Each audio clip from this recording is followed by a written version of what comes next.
Hello everyone. तो आज के वीडियो में हम क्लास 10th का जो प्रोबेबिलिटी चैप्टर है प्रायिकता, उस चैप्टर को यदि आप बनाना चाह रहे हैं तो आपको इतना पॉइंट मालूम होना जरूरी है। यदि इतना पॉइंट मालूम नहीं है तो आपसे प्रायिकता नहीं बनेगा।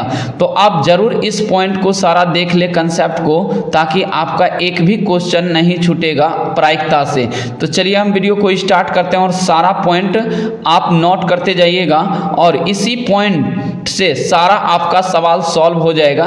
तो चलिए हम वीडियो को स्टार्ट करते हैं और सारा पॉइंट्स देख लेते हैं। तो देखिए पहला पॉइंट है आपका कि निश्चित घटना की प्रायिकता क्या होता है। तो देखिए निश्चित घटना की प्रायिकता जो होता है ये 1 होता है, 1 के इक्वल होता है, ठीक है ना। संभव घटना की प्रायिकता पूछे तो आपको कितना याद रखना है, 1 हो जाएगा।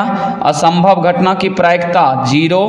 किसी घटना की प्रायिकता बराबर क्या होता है, देखिए किसी घटना की यदि प्रायिकता पूछे ना आपसे तो 0 less than equal to pi जो दिया हुआ है, ये निश्चित घटना को मतलब किसी घटना को दर्शा रहा है, और लेस देन इक्वल टू 1। इसका कहने का मतलब है कि 0 से क्या होना चाहिए, बड़ा होना चाहिए, 0 के बराबर और बड़ा, और 1 से जो है ना छोटा होना चाहिए, 1 के बराबर या 1 से छोटा। मतलब प्रायिकता का जो मान होगा न्यूनतम मान 0 हो जाएगा और अधिकतम मान जो होगा 1 हो जाएगा। यही ये कहना चाह रहा है, ठीक ना। तो ये भी ऑप्शन में कभी कभी दे दिया जाता है, तो इसको याद रखिएगा बढ़िया से। चलिए अगला पॉइंट है कि कभी भी प्रायिकता ऋणात्मक नहीं होती है। तो ये चीज आपको ध्यान रखना है, कभी भी माइनस में जो है ना, माइनस में नहीं होता है प्रायिकता। यदि -1 -2 -3 कहीं मिल जाए ऑप्शन में तो ये चीज कभी नहीं होगा, ठीक ना, ये संभव नहीं होता है। चलिए अगला पॉइंट है क्या कि कभी भी प्रायिकता का मान 1 से बड़ा नहीं होता है। 1 से क्या होगा, बड़ा नहीं होगा, कभी भी 1 से बड़ा नहीं होता है। अधिकतम मान कितना बताएं, 1 होता है, ठीक ना। चलिए अगला पॉइंट है क्या, प्रायिकता का अधिकतम मान 1 होता है। प्रायिकता का अधिकतम मान कितना होगा, 1 होगा, और प्रायिकता का जो निम्नतम मान होगा मतलब न्यूनतम मान जो होता है ये 0 होता है। कितना होता है, 0 के इक्वल होता है। इससे ना तो छोटा हो सकता है, हाँ इससे भले मतलब बड़ा होगा, 1 तक जाएगा, लेकिन इससे छोटा नहीं होगा। अगला पॉइंट है कि कभी भी प्रायिकता का मान 100% से अधिक नहीं होता है। 100% से अधिक नहीं होता है, इसको याद रख लीजिएगा। यदि 110% 101% है तो ये गलत हो जाएगा, ठीक। उसके बाद यहाँ से प्रायिकता के संभव तथा असंभव घटना का जो योगफल होता है 1 होता है। कितना होता है, 1 हो जाता है। तो आपको ये चीज़ जानना होगा कि जब भी प्रायिकता का योग पूछ ले ना कि कितना होता है, तो 1 पे आपको नजर जाना चाहिए, ठीक ना। 1 हो जाएगा, कितना हो जाएगा, 1। अगला देखिए क्या पॉइंट याद रखिएगा, देखिए पीई किसी निश्चित घटना को दर्शाता है, किसी मतलब संभव घटना को दर्शाता है। मतलब जैसे जीत हार का खेल होगा, जैसे हम क्रिकेट का मैच लेते हैं तो उसमें किसी का हार होगा और किसी का जीत होगा। तो जीत जो होगा उसको दर्शाएंगे हम पीई से, मतलब निश्चित घटना को दर्शाएंगे, और हारने का जो होगा प्रायिकता मतलब हारने का जो घटना होगा ये पीई डैश से हम अनिश्चित घटना को दर्शाएंगे, ठीक ना।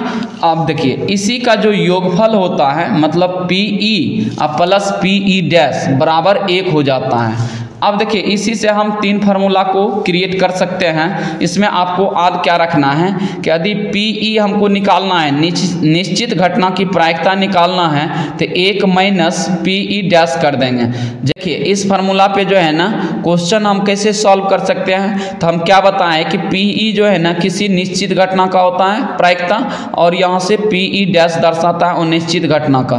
तो हम यहाँ से क्या करेंगे, इसको सॉल्व करेंगे। देखिए यदि आपको दे दे कि यहाँ से 0.98 जो है ना क्या है, जीतने का मतलब जो है ना संभावना है, तो बताइए इसका हारने का अनिश्चित घटना का निकालना है। तो देखिए इसका मान मतलब पीई का मान यहाँ पे दिया हुआ है। हम क्या बोले, पीई जो दर्शाता है जीत को दर्शाता है, और पीई डैश जो है ना हार को दर्शाता है। तो हमको हारने का निकालना है, तो पीई डैश कैसे करेंगे, तो देखिए पीई का मान दिया हुआ था, तो पीई का मान दिया हुआ था यहाँ पे, तो हम घटा देंगे 1 में से इसको कितना घटाएंगे 0.98 घटा देंगे। तो देखिए कितना बच जाएगा। तो इनमें से आपको घटाना कैसे, देखिए 1 पॉइंट आप भी 0 लिख ले और 98 है तो इधर रख लें, उसके बाद 0 में से घटा दीजिए, 10 में से 8 जाएगा, कितना हो जाएगा यहाँ पे 2 और 9 में से 9 गया 0। तो 0.2 जो है ना इसका हारने का संभावना निकल गया। तो यहाँ से 0.02 आंसर आ गया। तो इसी तरह से हम इस फार्मूला का यूज करेंगे। आई होप कि आपको ये समझ में आ गया होगा कि किस तरह से निकालना है। अब चलते हैं हम थोड़ा सा सिक्का वाले पे, सिक्का वाले का सारा देख लेते हैं। यदि एक सिक्का में कुल घटना पूछे ना तो 2 हो जाएगा। हम जानते हैं कि एक सिक्का को उछालेंगे तो हेड और टेल आएंगे, मतलब एक हेड आएंगे, मतलब यहाँ से चित आ जाएंगे और पट आ जाएंगे, ठीक ना। तो यहाँ से हेड टेल मतलब एक सिक्का को उछालने पे 2 घटना।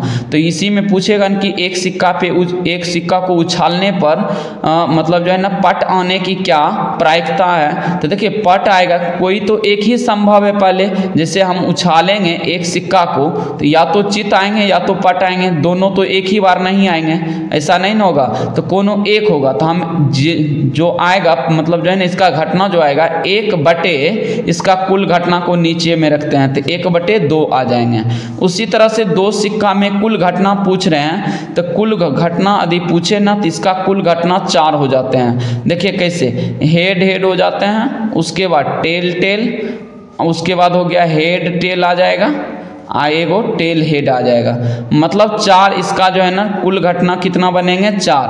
यदि पूछेंगे क्या कि एक ही मतलब जो है ना एक ही शीर्ष पे मतलब चित आने की मतलब जो है ना समान संख्या आने की मतलब जो है ना क्या मतलब जो है ना इसका प्रायिकता हो जाएगा। तो देखिए समान जो है ना किस पे आया है, इस पे भी समान। यदि स्पेशली बोल दे कि यहाँ से चित, तब जो है ना समान चित, देखिए एक ही पे दोनों पे चित आया है तो 1/4 हम लिखेंगे। यदि एक ही पे चित पूछेगा आने का तो 1/4 हो जाएगा।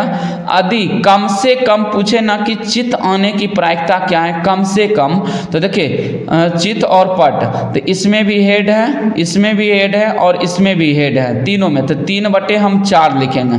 इसी में पट आने का पूछेगा कम से कम कितनी प्रायिकता होगी, तो पट आने का 1 है, 2 है, 3 है, मतलब यहाँ से 3 है, इसमें एक का कम से कम मिनिमम 1 होना चाहिए, तो इसका भी 3/4 हो जाएगा। तो इस तरह से हम इसको सॉल्व करेंगे। यदि 3 सिक्का में पूछे कि कुल घटना कितना हो जाएंगे तो ये 8 हो जाएंगे, ठीक ना। चलिए हम अगला कंसेप्ट में जो है ना पासा वाला और फिर से हम इसका सिक्का वाला का सवाल हम सॉल्व कर लेंगे।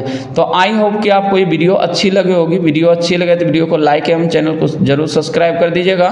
धन्यवाद, मिलते हैं नेक्स्ट वीडियो में।